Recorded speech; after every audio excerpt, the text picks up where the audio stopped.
घना अंधेरा रात को ऐसे निगल चुका था जैसे किसी डरावने साये ने पूरे इलाके को अपनी गिरफ्त में ले लिया हो। ठंडी हवा धीरे धीरे बह रही थी और गांव के बाहर खेतों के किनारे बने एक ऊंचे मचान पर बैठे थे दो आदमी, रमेश और करीम। उनके सामने खड़ा था सामान से लदा एक बड़ा ट्रक जिसकी हेडलाइट की रोशनी में दोनों ताश खेलते हुए समय काट रहे थे। रमेश ने मुस्कुराते हुए कहा कि मालिक को उन्होंने अच्छी तरह उलझा दिया है और अब वो समझ भी नहीं पा रहा कि वे कहाँ हैं। करीम ने हंसते हुए जवाब दिया कि इतने माल के साथ वे सीधे घर जा सकते हैं। मालिक को सबक सिखाना भी जरूरी है। लेकिन बात अभी पूरी ही हुई थी कि रमेश का फोन बज उठा। दोनों एक दूसरे को घूरने लगे। शक था कि फोन मालिक का ही होगा। कई बार कॉल आ चुका था। आखिरकार करीम ने कहा कि फोन उठा और स्पीकर पर डाल, देखते हैं क्या कहता है, लेकिन अपनी लोकेशन मत बताना। जैसे ही फोन उठाया गया, दूसरी तरफ से गुस्से भरी आवाज आई कि ये मजाक क्या चल रहा है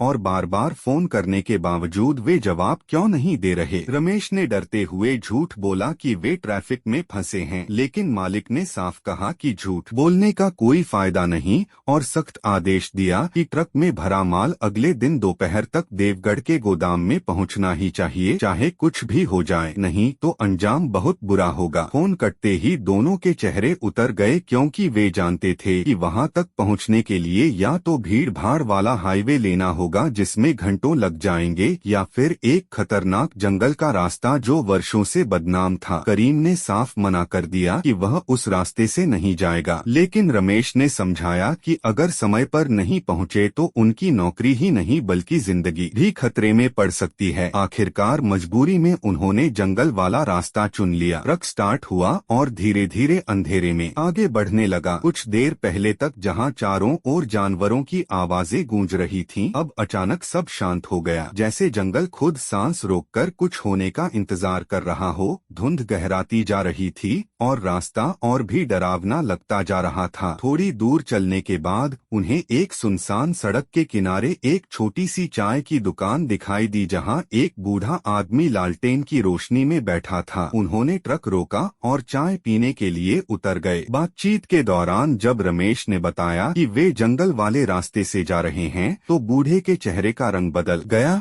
उसने डरते हुए कहा कि उस रास्ते से अब कोई नहीं जाता, गांव वाले भी दिन में उससे बचते हैं। लेकिन जब उन्होंने मजबूरी बताई तो बूढ़े ने सिर्फ इतना कहा कि अगर किसी तरह वे जंगल पार कर लें और आगे एक पुराने काली मंदिर तक पहुंच जाएं तो शायद सुरक्षित बच सकते हैं। उसकी बातों ने दोनों के दिल में डर भर दिया, लेकिन अब वापस लौटना संभव नहीं था। रात गहराती जा रही थी और ट्रक जंगल के अंदर घुस चुका था। चारों ओर घना अंधेरा और पेड़ों की सरसराहट माहौल को और खौफनाक बना रही थी। कुछ देर बाद करीम की आंख लग गई और रमेश अकेला ड्राइव करने लगा। तभी अचानक उसने जोर से ब्रेक मारा, क्योंकि उसे सामने सड़क पर एक काली परछाई दिखी। ट्रक रुक गया और चारों ओर सन्नाटा छा गया। तभी जंगल के अंदर से अजीब आवाजें आने लगीं, कभी रोने की, कभी हंसने की और कभी किसी के मदद के लिए चिल्लाने की। रमेश डर से कांपने लगा और करीम को जगाया। दोनों ने टॉर्च उठाई और धीरे धीरे आगे बढ़े। थोड़ी दूरी पर उन्होंने देखा कि एक काली आकृति जमीन खोद रही है। जैसे ही वे पास पहुंचे, वह आकृति अचानक मुड़ी। उसकी आंखें लाल थीं, चेहरा भयानक था और गले पर गहरे घाव से खून बह रहा था।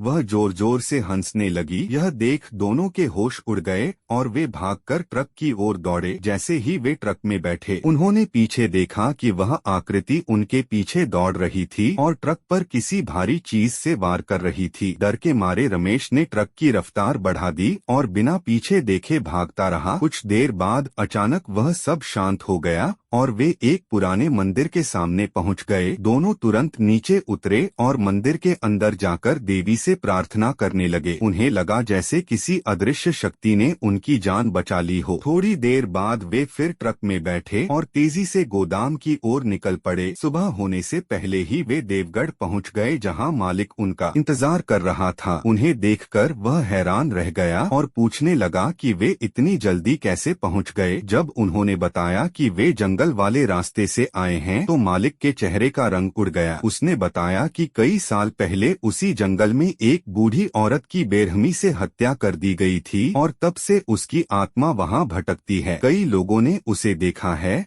और जो भी उस रास्ते से गया वह कभी वापस नहीं आया। यह सुनकर रमेश और करीम की रूह कांप उठी। उन्हें समझ आ गया कि वे कितने बड़े खतरे से बचकर आए हैं और शायद उस मंदिर की शक्ति ने ही उनकी रक्षा की। दोनों ने मन ही मन देवी को धन्यवाद दिया और कसम खाई कि वे कभी उस रास्ते की तरफ नहीं जाएंगे। उस रात का डर उनके दिल में हमेशा के लिए बस चुका था। गोदाम में माल उतारने के बाद भी रमेश और करीम के दिल की धड़कनें सामान्य नहीं हो रही थीं। उनके हाथ अब भी कांप रहे थे और आंखों के सामने बार बार वही लाल आंखों वाली भयावह आकृति घूम रही थी। मालिक ने उन्हें आराम करने के लिए कहा, लेकिन नींद जैसे उनसे कोसों दूर भाग चुकी थी। दोनों चुपचाप एक कोने में बैठ गए। तभी अचानक करीम ने धीमी आवाज में कहा कि क्या तुम्हें भी ऐसा लग रहा है कि हम उस रास्ते से पूरी तरह बाहर नहीं आए हैं? रमेश ने उसकी ओर देखा और बिना कुछ कहे सिर हिला दिया, क्योंकि उसके मन में भी वही डर बैठा था। कुछ देर बाद दोनों ने तय किया कि सुबह होते ही वे इस बारे में पूरी सच्चाई जानने की कोशिश करेंगे। सूरज निकलते ही वे पास के एक पुराने ढाबे पर पहुंचे, जहां गांव के कुछ बुजुर्ग बैठे थे। उन्होंने धीरे धीरे पूरी घटना सुनाई तो वहां मौजूद लोगों के चेहरे सख्त हो गए। एक बुजुर्ग ने भारी आवाज में बताया कि उस जंगल में सिर्फ एक नहीं बल्कि कई आत्माएं भटकती हैं, लेकिन जो आकृति उन्होंने देखी वह सबसे खतरनाक है। वह औरत जिसे सालों पहले बेरहमी से मार दिया गया था। कहते हैं कि वह हर गुजरने वाले को अपने साथ उसी अंधेरे में खींच ले जाती है जहां उसे मारा गया था। यह सुनकर दोनों के पैरों तले जमीन खिसक गई। तभी दूसरे आदमी ने कहा कि तुम लोग जिंदा वापस आ गए, यह किसी चमत्कार से कम नहीं है। शायद काली मंदिर की शक्ति ने ही तुम्हें बचा लिया। लेकिन कहानी यहीं खत्म नहीं होती। रमेश ने घबराकर पूछा कि क्या मतलब? अब वह आदमी बोला कि जो भी उस आत्मा को देख लेता है वह उससे पूरी तरह कभी बच नहीं पाता। उसकी परछाई उसका पीछा करती रहती है। यह सुनकर दोनों एक दूसरे को देखने लगे। उनके मन में फिर डर घर करने लगा। उन्होंने बात को वहीं खत्म किया और वापस अपने ट्रक की ओर चल पड़े। लेकिन अब उन्हें हर चीज अजीब लग रही थी। रास्ता वही था लेकिन माहौल बदला हुआ था, जैसे कोई अदृश्य नजर उन पर टिकी हो। दोपहर तक सब कुछ सामान्य लगने लगा और उन्होंने सोचा कि शायद यह सब उनके मन का वहम है, लेकिन असली डर तो अभी बाकी था। उसी रात जब वे ट्रक में सो रहे थे, अचानक रमेश की नींद खुली। उसे लगा जैसे कोई ट्रक के बाहर धीरे धीरे चल रहा है। उसने खिड़की से झांककर देखा तो बाहर घना अंधेरा था, लेकिन कुछ सेकंड बाद उसे साफ दिखा कि एक काली परछाई ट्रक के पीछे खड़ी है। उसका दिल जोर जोर से धड़कने लगा। उसने तुरंत करीम को जगाया और बाहर दिखाया। करीम ने जैसे ही उस दिशा में देखा वह भी सन्न रह गया, क्योंकि वह आकृति धीरे धीरे ट्रक के पास आ रही थी। दोनों डर के मारे कुछ समझ नहीं पा रहे थे। तभी अचानक ट्रक जोर से हिलने लगा, जैसे किसी ने उसे धक्का दिया हो। रमेश ने तुरंत इंजन स्टार्ट किया और वहां से भागने की कोशिश की, लेकिन ट्रक स्टार्ट ही नहीं हो रहा था। बाहर से किसी के खुरचने की आवाज आ रही थी, जैसे कोई अपने नाखूनों से लोहे को चीर रहा हो। करीम ने कांपती आवाज में कहा कि यह वही है, वह हमारे पीछे आ गई है। रमेश ने हिम्मत जुटाकर जोर से हॉर्न बजाया और किसी तरह ट्रक स्टार्ट कर दिया। ट्रक तेजी से आगे बढ़ा, लेकिन पीछे आईने में वही आकृति दिखाई दे रही थी जो बिना रुके उनके पीछे दौड़ रही थी। अचानक कुछ दूरी पर उन्हें फिर वही काली मंदिर दिखाई दिया, जैसे वह उनका इंतजार कर रहा हो। रमेश ने तुरंत ट्रक रोका और दोनों भागते हुए मंदिर के अंदर चले गए। अंदर पहुंचते ही अचानक सब शांत हो गया। उन्होंने डरते हुए पीछे देखा, लेकिन वहां कोई नहीं था। दोनों ने जमीन पर बैठकर हाथ जोड़ लिए और रोते हुए प्रार्थना करने लगे कि उन्हें इस मुसीबत से बचा लिया जाए। कुछ देर बाद मंदिर के अंदर एक अजीब सी शांति फैल गई और उन्हें लगा जैसे कोई अदृश्य शक्ति उन्हें सुरक्षित कर रही हो। काफी देर तक वहीं बैठे रहने के बाद जब वे बाहर निकले तो सुबह हो चुकी थी और चारों ओर सामान्य माहौल था, लेकिन उनके दिल में बैठा डर अब भी खत्म नहीं हुआ था। उन्होंने तुरंत फैसला किया कि वे इस जगह से जितना दूर हो सके चले जाएंगे। वे ट्रक लेकर वहां से निकल पड़े